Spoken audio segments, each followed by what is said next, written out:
Hello guys, welcome back.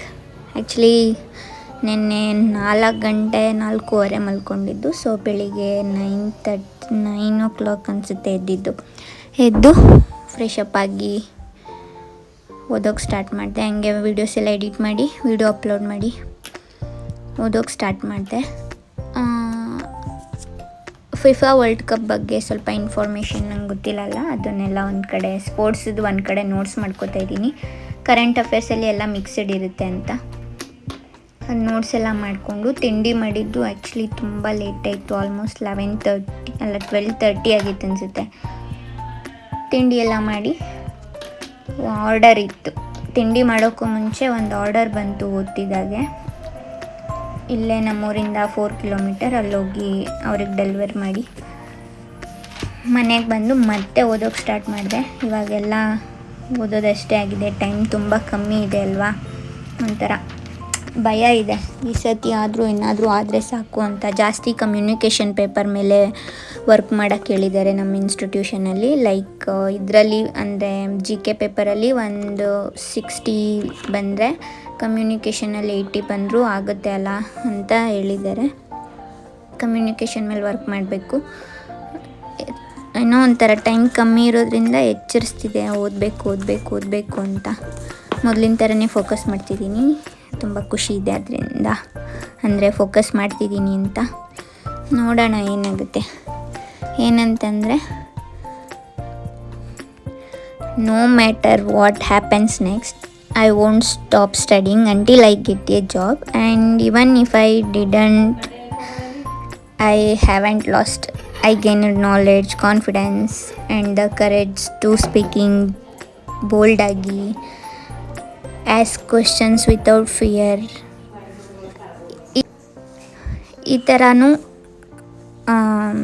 ಅಂದರೆ ಏನು waste ಆಗಲ್ಲ ಅಂತ ನಾನು ಹೇಳ್ತಿರೋದು. ಇಫ್ ನನಗೆ ಜಾಬ್ ಸಿಕ್ಕಿಲ್ಲ ಅಂತಂದರೆ ಎಲ್ಲವೂ ವಿಷಯ ತಿಳ್ಕೊಂಡಿರ್ತೀನಿ ಅಲ್ವಾ.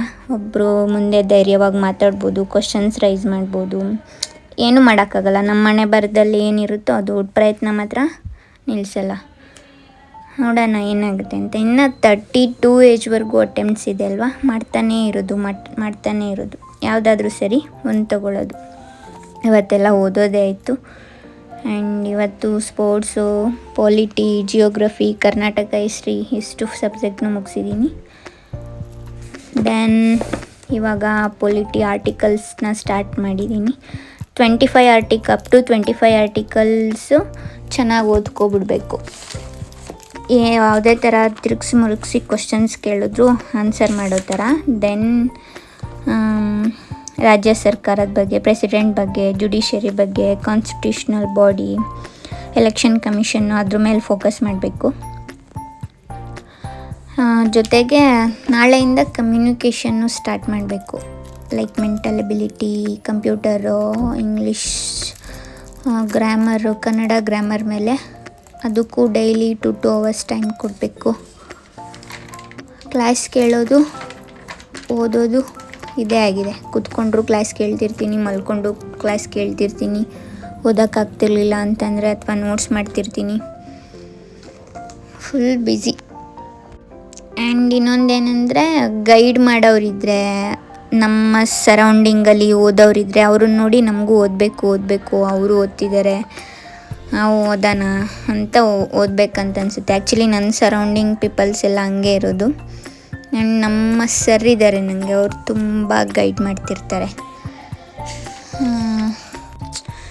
ಇನ್ನು ನಂದು ಬಿಸ್ನೆಸ್ ಬಗ್ಗೆ ಮಾತಾಡಬೇಕು ಅಂದರೆ ಫುಲ್ಲು ಕಮ್ಮಿ ಆಗಿಬಿಟ್ಟಿದೆ. ಏನು ಮಾಡೋದು ಗೊತ್ತಿಲ್ಲ. ಇಲ್ಲ ಇನ್ನೊಂದೇನಾದರೂ ಹೊಸ್ದಾಗಿ ಮಾಡಬೇಕು ಇದ್ರ ಜೊತೆನೇ, ಅಥವಾ ಇದನ್ನೇ ಇನ್ನೊಂದು ಸ್ವಲ್ಪ ಪಬ್ಲಿಸಿಟಿ ವೀಡಿಯೋಸ್ ಮಾಡಿ ಪಬ್ಲಿಸಿಟಿ ಮಾಡ್ಕೋತಾ ಇರಬೇಕು. ಏನಾಗ್ತಿದೆ ಅಂತಲೇ ಗೊತ್ತಿಲ್ಲ. ಮತ್ತು ಇದರಲ್ಲಿ ಯಾವ ಥರ ಅಂತಂದರೆ, ನನಗೆ ಇನ್ವೆಸ್ಟ್ ಮಾಡೋಕ್ಕೂ ಅಮೌಂಟ್ ಇಲ್ಲ, ಹಂಗಾಗ್ಬಿಟ್ಟಿದೆ. ಲೈಕ್ ಇವಾಗ ಒಂದು 10,000 ವ್ಯಾಪಾರ ಆಯಿತು ಅಂತಂದರೆ 6,000 ರೂಪಾಯಿ ನಮಗೆ ಖರ್ಚೇ ಆಗಿಬಿಡುತ್ತೆ. ಮತ್ತೆ ಇನ್ವೆಸ್ಟ್ ಮಾಡಬೇಕು ಅದು ಇದು ಅಂತ.